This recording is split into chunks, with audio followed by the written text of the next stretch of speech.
احمد صاحب بریلوی صاحب کی جس عبارت کے اوپر ہم نے گرفت کی ہے مسئلہ 71B میں یا ریسرچ پیپر اندھا دھند پیروی کا انجام، اس میں الفاظ ہیں کہ اللہ تعالیٰ نے حکم دیا شمالی ہوا کو چلنے کا کہ کافروں کے اوپر چلے غزوہ خندق کے موقع پر، تو اس نے آگے سے انکار کر دیا۔ ہمارے نزدیک یہ جو کلمہ ہے یہ کلمات کفر ہے، کیونکہ اللہ تعالیٰ کی حکم عدولی صرف جن اور انسان کر سکتے ہیں، باقی کوئی مخلوق نہیں کر سکتی، نہ فرشتہ نہ کوئی سورج چاند ستارے جن کو اللہ نے حکم دیا ہو۔ تو یہ سر اس حوالے سے ہے، یہ شمالی ہوا کو چلنے کا حکم دیا اور انکار کیا، یہ انکار پاسبل نہیں ہے، یہ عبارت کفریہ ہے۔ قائل کی بات یہ ہے کہ ہو سکتا ہے انہوں نے مرنے سے پہلے توبہ کر لی ہو، آپ بھی توبہ کر لیں، ٹھیک ہو۔ یہ دو چیزوں کو کمپیئر نہ کریں اپنے بابوں کو بچاتے میں پھر وہی بات کروں گا، لوگ تو اپنی اولاد کے برے کرتوتوں کی وجہ سے بےچارے کسی کو منہ دکھانے کے قابل نہیں رہتے، اور ہمارے یہ فرقوں کے جو علماء ہیں یہ اپنے بزرگوں کے کاموں کی وجہ سے کسی کو منہ دکھانے کے قابل نہیں رہے۔ بسم اللہ الرحمن الرحیم۔ السلام علیکم دوستو، جس انداز سے اس نے بات کی ہے بہت ہی گھٹیا انداز، کہ کچھ لوگ اپنے بیٹوں کے کرتوتوں کی وجہ سے منہ دکھانے کے لائق نہیں ہوتے، اور یہ لوگ اپنے بزرگوں کی وجہ سے منہ دکھانے کے لائق نہیں، نعوذ باللہ من ذالک۔ یہ جو واقعہ اس نے بیان کیا ہے جس پر اس نے کفر کا فتویٰ بھی لگایا ہے، کیا یہ اعلیٰ حضرت رحمۃ اللہ علیہ نے خود اپنی طرف سے گھڑا ہے یا یہ کتابوں میں موجود ہے؟ اگر یہ کتابوں میں موجود ہے، کسی صحابی نے سنایا ہوگا، پھر آگے کسی تابعی نے سنایا، پھر آگے محدثین اور مفسرین نے اس کو لکھا، تو اگر ساری محدثین مفسرین صحابی جنہوں نے یہ واقعہ بیان کیا اگر وہ کافر نہیں ہیں تو مولانا احمد رضا خان رحمۃ اللہ علیہ کیسے کافر ہوئے؟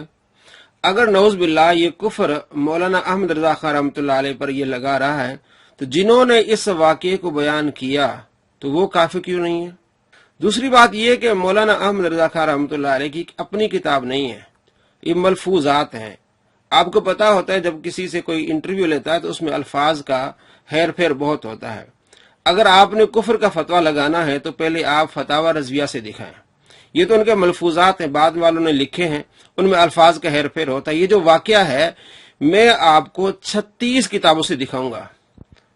اگر مولانا احمد رضا خان رحمۃ اللہ علیہ پر یہ کفر کا فتویٰ لگتا ہے تو ان 36 کتابوں کے مصنفین پر بھی لگے گا، جن میں امام ترمذی بھی ہیں، جن میں اکرمہ تابعی بھی ہیں، جن میں صحابی حضرت عبداللہ بن عباس رضی اللہ تعالیٰ عنہما بھی ہے۔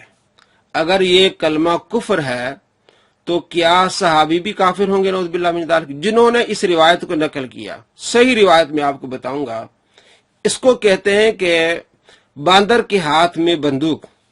اس باندر کے ہاتھ میں عبارت آ گئی، نہ اس نے تحقیق کی، نہ اس نے دیکھا کہ مولانا احمد رضا خان رحمۃ اللہ علیہ نے یہ کہاں سے لی ہے۔ اگر یہ میں فتویٰ لگا رہا ہوں تو یہ فتویٰ کہاں تک جائے گا اور حقیقت حال کیا ہے وہ بھی اس نے نہیں دیکھی۔ یا تو یہ بندہ جاہل ہے اور یا اس کے دل میں بغض ہے، اور میرے نزدیک دونوں چیزیں ہیں، جاہل بھی ہے، اس نے تمام عبارات کو نہیں دیکھا، اور اس کے دل میں بغض بھی ہے۔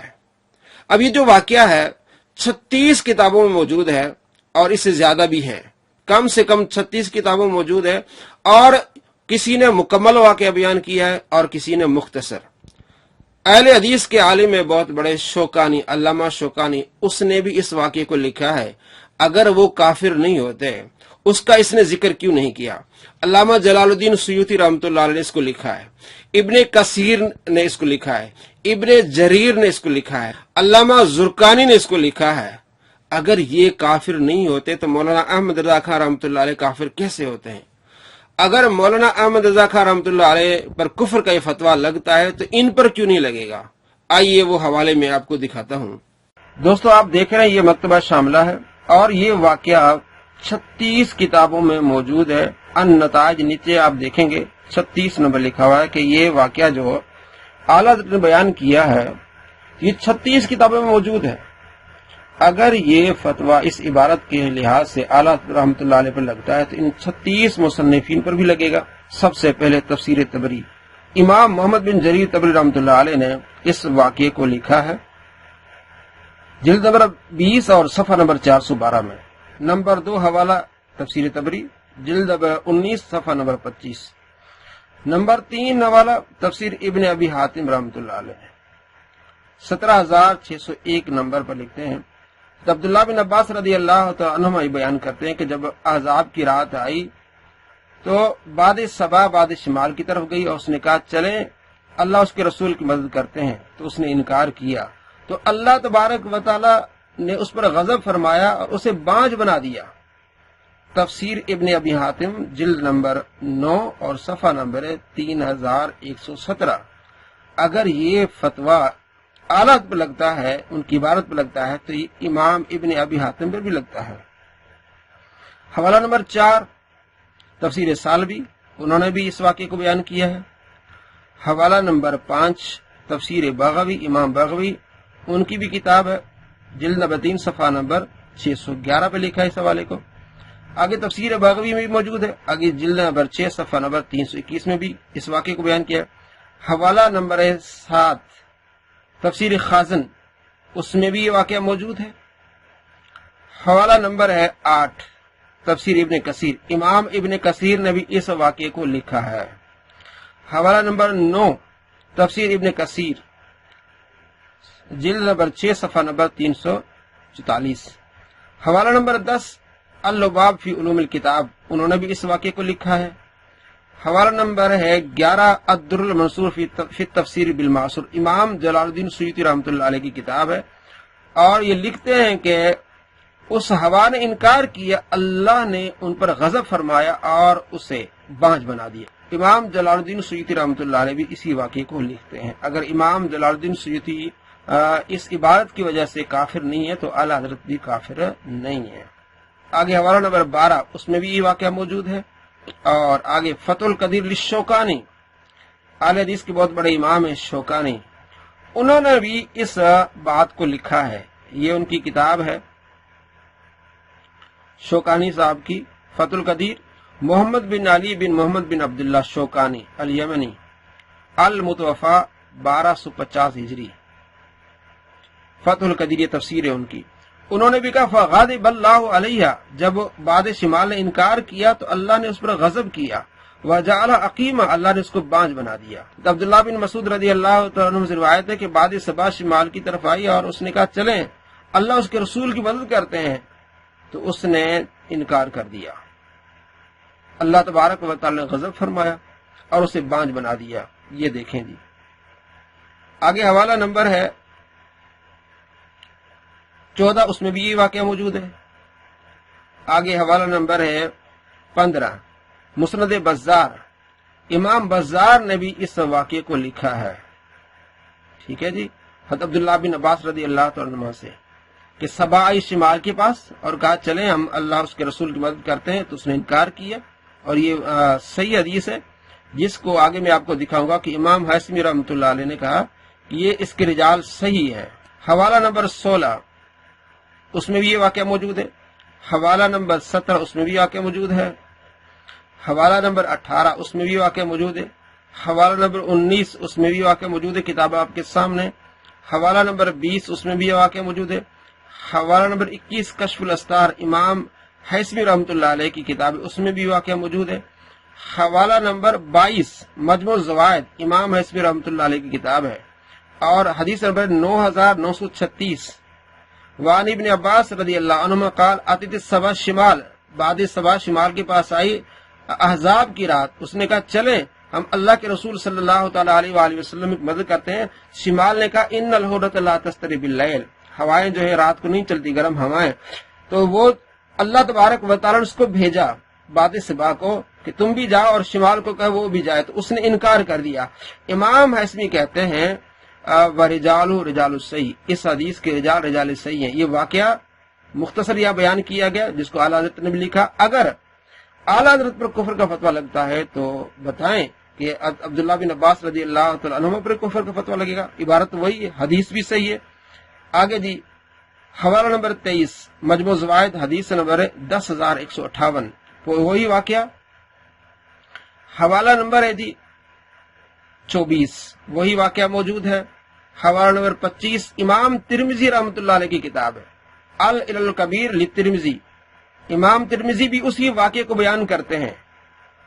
کہ اس باد شمال نے انکار کیا، اگر اعلی حضرت کی عبارت پر کفر کا فتویٰ لگتا ہے تو وہی عبارت امام ترمذی نے بھی لکھی ہے، تو کیا امام ترمذی کو بھی وہ کافر کہے گا؟ نعوذ باللہ من ذالک، ایسی جہالت۔